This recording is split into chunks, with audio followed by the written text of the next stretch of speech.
gawain bahay, gawain ninyo yun. Oo. Ayaw gawin. Ayaw gawin. Anong ginagawa niya? Anong ginagawa mo? Nakikipag-tikwitan ka, nakikipag-marikit ka. Ayaw ko sa mga babaeng ganyan. Ayaw mo ng babaeng marites. Dapat ipinaliwanag mo. Ang sabi mo sana, ang gusto kong asawa, yung nagtatrabaho sa gawaing Oo, bahay. sinasabi. Nagluluto, naglilinis. Wala yung sasabihan. Wala pa rin. Ayaw pa rin niyang gawin. Pinalayas ko siya. Ay, kawawa naman. Pinalayas mo. Anong sabi niya? Anong pinalayas mo? Hindi ko. Kahatid na lang kita sa ano. Kung ayaw mo lumayas, tayo na sa mga magulang mo. Susulit kita sa mga magulang mo. Ay, isinauli mo sa piyanan. Yung kalipin ko nga, naghiwalay nga kami dahil masyadong ako ang pagsasaingin. Bakit sa akin mo ipapasang gawain ninyo? Oh, ano nangyari? Naghiwalay kami dahil tamad. Pinalayas mo. Anong sabi niya? Anong pinalayas mo? Hindi ko. Kahatid na lang kita sa ano. Kung ayaw mo lumayas, tayo na sa mga magulang mo. Susulit kita sa mga magulang mo. Ay, isinauli mo sa piyanan. Sina? Paanong ginawa mo para hindi magalit si Bianan nung sinuuli mo yung anak? Para may idea rin kami tayo. Andan lang natin mga kababayan, no? Alamin natin kung saan nakatira si tatay, kung saan ang bahay niya. Alamin natin ang buhay.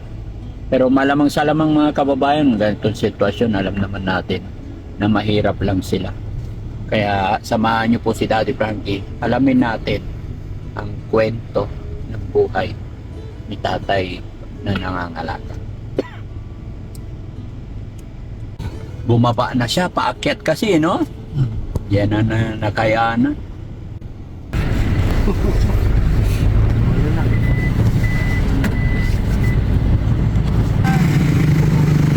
Ano pangalan niyo po? Evan? Ilang taon na po kayo? 56. Kanino ko pa kayo sinusundan? Sabi ko, saan kaya papunta si tatay? Saan kaya ang bahay? Ha? Ay, kuya, ayaw tawagin tatay. Wala pa? Wala pa? Binata ulit kaya hindi pwedeng tawa. Sorry naman. Pero 56 ka na. Tatay, ako po si Kuya, ako po si Daddy Frankie. 45 years old. Kaya pwede kitang tawagin kuya. Oh, kuya. Mas matanda pa pala ako sa'yo. Opo. Pero walang problema yun. Kuya, tawag nito. Anong hanap buhay niyo po? Namimili-mili lang ng mga kalakal ko. Tapos, saan kayo galing? Nag-jet ko kanina. Sa Jam-Jam. Nagbenta ka na. Magkano benta mo? Mahigit ko. Isang daan lang. Ay, may isang daan. So, yun na yung ano. Tapos, mangangalaga mo din. At ano mga magulang mo, kuya? Nanay, tatay, wala. Kapatid mo? Yung inulungan niyo yata yung kuya ko yun. Sino? Yung anak niyo daw sa Boracay. Ano ba yun? Ano po ito? Kapatid mo yun? Kuya ko po. Oh. So, ibig sabihin, kilala mo si Daddy Frankie pala. Kapatid niyo rin pala yun. So, sabi mo, binata ka, wala pang asawa. Yung kalipin ko nga, naghiwalay nga kami dahil masyadong ako ang pagsasaingin, nagbubukid pa ako noon, ako ang pagsasaingin. Ano ba yan? Trabaho ninyo yan Oo. Ay bakit sa akin mo ipapasang gawain ninyo? Oh. Ano nangyari? Naghiwalay kami dahil tamad. Sayang.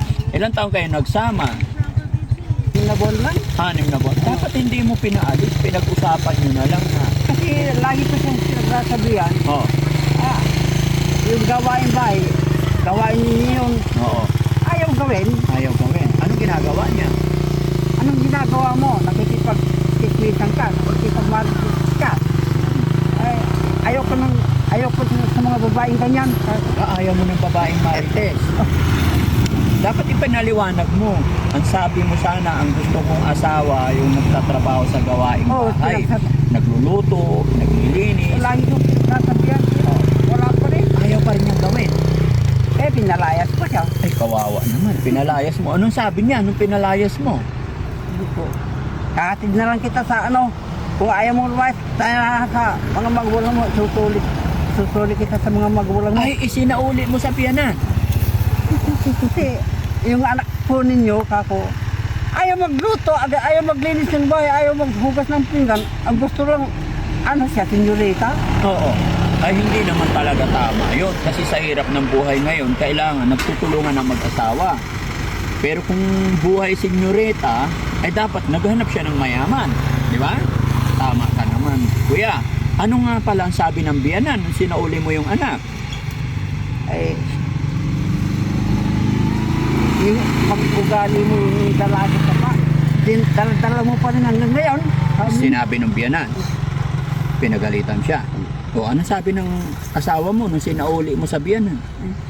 Sabi, hindi, ayoko na sa'yo, ayoko na. Sawa na ako sa mga gawain mo na paupo-upo lang na walang ginagawa. Ayun na sinabi mo. Buti hindi nagalit si biyanan. Hindi naman nagalit. Hindi na. Paanong ginawa mo para hindi magalit si biyanan nung sinuuli mo yung anak? Para may idea rin kami tayo. Ay, kuya. Sinabi ko ang lahat ng mga kanya, gawain niya. Oh. Wala na silang magawa. Mga kababayan, ganun pala magsauli ng biyanan, no? Pwede pala magpalit ng biyanan? Kung mayroon pa, yung masipag. Ha? Kasi marami akong nakikitang ganyan. Kuya, nag-aaway-aaway sila. Kasi gusto nilang palitan yung biyanan nila. Pero hindi nila magawa kasi hindi nila alam kung paano magpalit ng biyanan. Eh ikaw, napakadali mong magpalit ng biyanan. Kaya salamat nagkakilala tayo. May idea ako paano ako magpalit ng biyanan. Ha? Ha? Effective ba yung ganon? Yan. Oo. So ngayon may nililigawan ka na. Meron na. Paano panliligaw? Kayo talaga. Hindi, bigyan mo naman ako ng idea. Ay, Masaya. naliligaw na kayo eh. Ha? Hindi pa, binata pa ako. Binata pa ako. Hindi ako. Meron ako nililigawan, kaya lang, hindi siya mag-oo eh. Paano ba magpa-oo? Para magkaroon din ako ng biyanan. Yan? Sige, paano ka nanligaw? Pinatatawa niyo ako. Hindi, kahit paano manligaw. Sige nga, sample nga. Lalaki din kayo, kaya aram din. Hindi, lalaki ako pero mahina ako. blood? Mahina ako manligaw eh. Sige nga, sample nga. Imposible nga, wala pa kayong asawa. Ha? Wala pa. Kung asawa, yung kasama yun. Ha? Kaya masaya lang sila kasi magkakaroon sila ng idea. Hindi, sample lang paano manligaw. Hindi na po yun. Ha? Oh, sige, di bali, at least natutunan namin kung paano magpalit ng biyanan, no? May bigas ka ba sa bahay? Kasi nawalan ako ng bahay dahil sinira ng bagyo. Ay, wala ka ng bahay. Nagtayo lang ako ng mali na kubo-kubo. Tapos, pag nagkapira ako, paayos ko uli yun. Oh, okay. Guys, pakuha nga ng isang balot na bigas.